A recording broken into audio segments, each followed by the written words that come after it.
emergency. Important details will follow.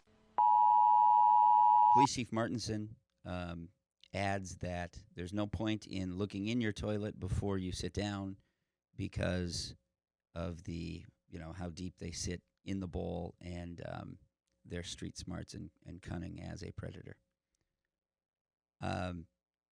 What they're urging people to do for the time being is to defecate in a secondary location and bring it to the toilet and just stay clear as you deposit it. So if you have a bucket or a glossy cover magazine, anything you can to get it there. Failing that, you can do it on the floor and wait for it to dry and then place it in the toilet. And in the most extreme cases, the Department of Sewer and Water is prepared for a great deal of feces to come into their department via sinks and shower drains. So they're just asking that you use hot water and use the heel of your hand or foot to propel it thusly.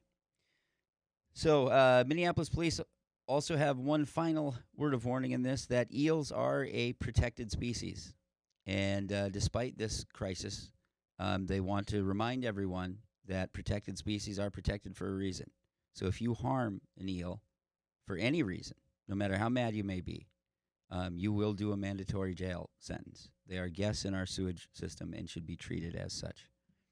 Police are asking for citizens to be on the lookout, and in particular, in this case, they're asking if you've seen anyone putting moray eels in the sewer system, or if you know someone who has access to a great deal of moray eels and has a very private bathroom and a great deal of anger, to call them immediately. They'd like to, talk to that person. So, obviously, this is a public health crisis, and it's also a wildlife crisis. So, there are teams already at work who are going to be looking for places, as they extract these eels, for places for them to go.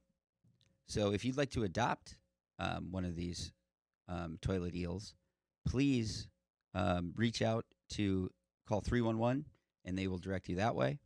And let's do the right thing here.